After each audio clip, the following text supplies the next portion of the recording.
এই ইসকন বাংলাদেশে নিষিদ্ধের দাবি উঠেছে।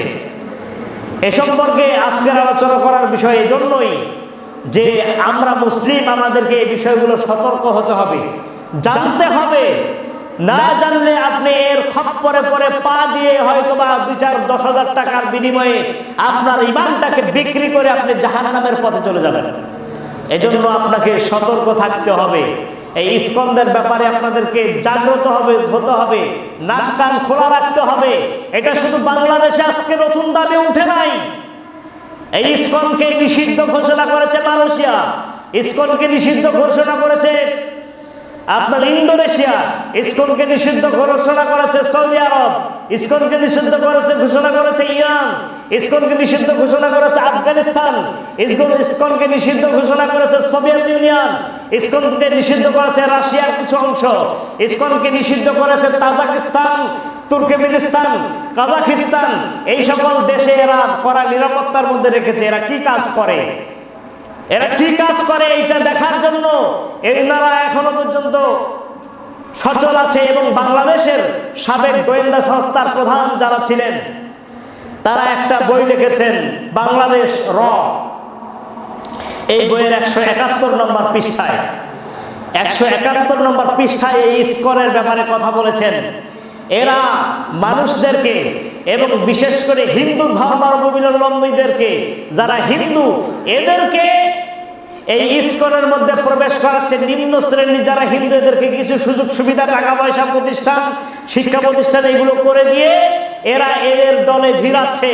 এইটা ভাবার কোনো সুযোগ নাই, এটা মনে করারও কোনো সুযোগ নাই। হিন্দুরাই ইসকন, বিষয়টা ভালো করে ক্লিয়ার করার জন্য আমি উদাহরণ দিচ্ছি, যেটা ওদের সাথে এটা তুলনা করা ঠিক না, তারপরও বলছি বোঝার জন্য। সেটা হচ্ছে যে বাংলাদেশের একটি দল আছে, যেটা রাজনৈতিক কোনো দল নয়, বাংলাদেশ হেফাজতে ইসলাম।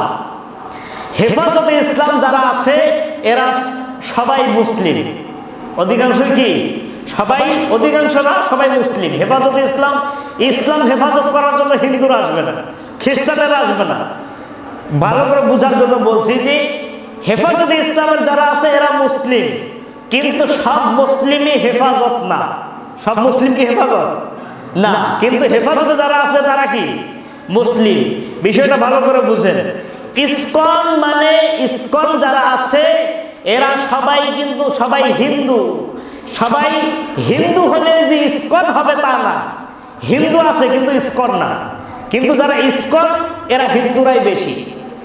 বিষয়টা এইরকম, আমি যেটা বললাম বুঝার জন্য, যদিও তুলনা করা ঠিক না ওদের সাথে। একজন মুসলিম আর একজন হিন্দু আর ইসকন এক হতে পারে না। ইসকন এদের চিন্তা চেতনা খালি ইবাদত না, যেমন হিন্দুরা সাধারণভাবে ওরা মূর্তি পূজা করে, ওদের ইবাদত করে, কিন্তু এদের চিন্তা চেতনাই হচ্ছে 7টা উদ্দেশ্য আছে।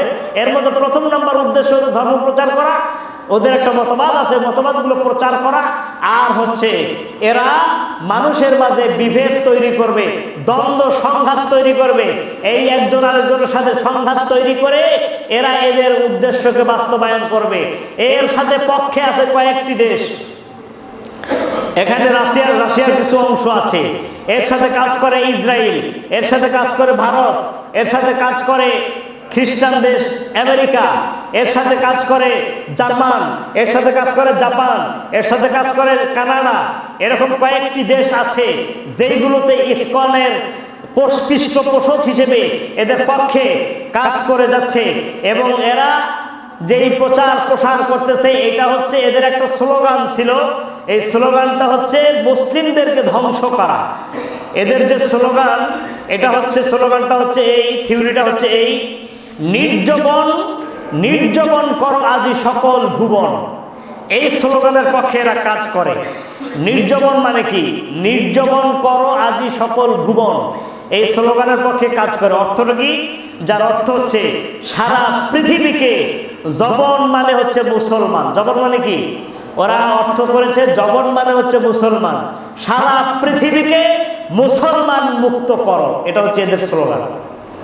তাহলে ওরা যদি মুসলমান মুক্ত করতে চায়, আমরা কি মুসলমান হয়ে এদের খপ্পরে পা দিতে পারি? যদি একজন ইমানদার হয়, যদি একজন মুসলমান হয়, কখনো ইসকনের পক্ষে, এই আরবের পক্ষে, এই ধরনের সংস্থা যারা কাজ করে এদের পক্ষে কখনো কথা বলতে পারে না। আমরা চাই অন্যান্য দেশের মতো মুসলিম দেশগুলো যেভাবে ইসকনকে নিষিদ্ধ ঘোষণা করেছে, আমরাও চাই আমাদের এই বাংলাদেশে ইসকনকে নিষিদ্ধ ঘোষণা করা হোক। আপনারা চান তো ইনশাআল্লাহ? আমরা চাই অবশ্যই। আজকে দায়িত্বহীন কণ্ঠে আমরা বলতে চাই ইসকনকে নিষিদ্ধ ঘোষণা করা হোক। বাংলাদেশের 3 জন বিচারপতি, উল্লেখযোগ্য বিচারপতিদের মধ্যে রায় আসছে, তারা বলেছে, তার মধ্যে একজন আছে হিন্দু।